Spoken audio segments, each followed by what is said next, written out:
ইরানের মিসাইলের শক্তি হারে হারে টের পাচ্ছে যুক্তরাষ্ট্র। ইরানের ছোড়া ক্ষেপণাস্ত্রের মুখে পিছু হটতে বাধ্য হল যুক্তরাষ্ট্রের বিমানবাহী রণতরী ইউএসএস আব্রাহাম লিঙ্কন। সত্যি কি এই ঘটনা ঘটেছে? তাহলে কি বারবার মার্কিন রণতরীকে টার্গেট করছে ইরানের নৌবাহিনী? মধ্যপ্রাচ্য জুড়ে থাকা যুক্তরাষ্ট্রের সামরিক লক্ষ্যবস্তুর বিরুদ্ধে শক্ত প্রতিরোধ বলয় গড়ে তুলেছে ইরান। প্রতিনিয়তই মার্কিন বাহিনীকে কড়া জবাব দিয়ে চলেছে তেহরান। কিন্তু যুদ্ধের এই উত্তাপ কতদূর গড়াতে চলেছে? ইরানের তীব্র প্রতিরোধের মুখে শেষ পর্যন্ত কি পরাজয় মেনে নেবে যুক্তরাষ্ট্র? ইরানকে ঘায়েল করতে দানবাকৃতির বিমানবাহী রণতরী এবং হাজার হাজার সেনা মধ্যপ্রাচ্যে মোতায়েন করেও যেন নিস্তার পাচ্ছে না যুক্তরাষ্ট্র। একই সাথে ইরানের বিরুদ্ধে আগ্রাসন ছড়াচ্ছে ইসরায়েলও। আর দুই শক্তিশালী শত্রুকে একাই প্রতিহত করছে ইরান। পুরো মধ্যপ্রাচ্য জুড়ে মিসাইল ও ড্রোন হামলা চালিয়ে মার্কিন সামরিক ঘাঁটিগুলোকে ক্ষণে ক্ষণে কাঁপিয়ে তুলছে তেহরান। কিন্তু কিভাবে এই সাফল্য অর্জন করছে ইরান? যুদ্ধ শুরুর আগেই যুক্তরাষ্ট্র ও ইসরায়েলের সামরিক স্থাপনাকে ঘিরে গবেষণা চালায় ইরানের গোয়েন্দা বাহিনীগুলো, যার মাধ্যমে ইহুদিবাদীদের দুর্বলতাগুলো সফলভাবেই চিহ্নিত করতে পারে ইরান। এমনকি এই গবেষণার পেছনে 2 দশকেরও বেশি সময় অতিবাহিত করেছে তেহরান। সম্প্রতি এমন তথ্যই দিয়েছেন ইরানের পররাষ্ট্রমন্ত্রী আব্বাস আরাকচি।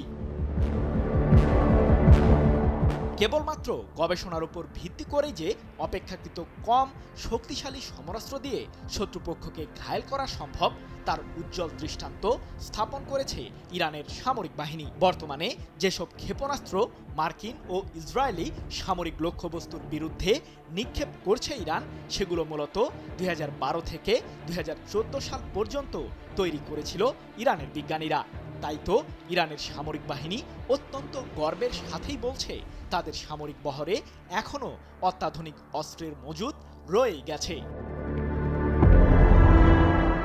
কিন্তু প্রশ্ন থেকেই যায়, মার্কিন রণতরীকে ঘায়েল করতে কোন অস্ত্র ব্যবহার করছে ইরান?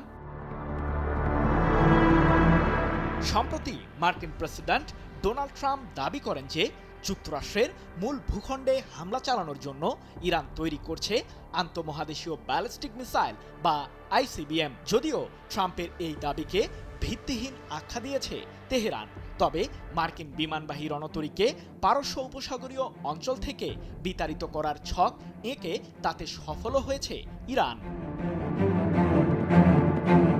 ভারতে অনুষ্ঠিত বহুজাতিক নৌমহড়ায় অংশ নিতে যায় ইরানের নৌবাহিনীর ফ্রিগেট IRIS ডেনা। কিন্তু ফেরার মুহূর্তে যুক্তরাষ্ট্রের আগ্রাসনের মুখে পড়ে ইরানের যুদ্ধজাহাজটি। সেটিকে লক্ষ্য করে সাবমেরিন থেকে টর্পেডো নিক্ষেপ করে মার্কিন সামরিক বাহিনী, আর এতেই সমুদ্রের তলদেশে ডুবে যায় ইরানের ফ্রিগেটটি। তবে সেই হামলার প্রতিশোধ নিতে মোটেও দেরি করেনি ইরানের নৌবাহিনী। ইরানের সামুদ্রিক অঞ্চল থেকে প্রায় 1000 কিলোমিটার দূরে অবস্থান করা মার্কিন বিমানবাহী রণতরী ইউএসএস আব্রাহাম লিঙ্কনকে লক্ষ্য করে মিসাইল হামলা চালিয়েছে তেহরান, এমন দাবি করেছে ইরানের নৌবাহিনী। 6 মার্চ এক প্রতিবেদনে বিষয়টি নিশ্চিত করেছে ইরানের রাষ্ট্রীয় সম্প্রচার মাধ্যম প্রেস টিভি। বিকাশ পেমেন্টে 10,000 টাকার বেশি অফার, শপিং চলছে তো। যদিও এই হামলার আগে ইরানের সর্বোচ্চ প্রতিরক্ষা বাহিনী IRGCর অপারেশনাল কমান্ড খাতাম আল আম্বিয়ার কেন্দ্রীয় সদর দপ্তর জানিয়েছিল, ওমান উপসাগরে অবস্থান করা মার্কিন রণতরীকে সফলভাবেই আঘাত করেছে তেহরান। এ সময় ইরানের সীমান্ত থেকে মাত্র 340 কিলোমিটার দূরে অবস্থান করছিল ইউএসএস আব্রাহাম লিঙ্কন রণতরী।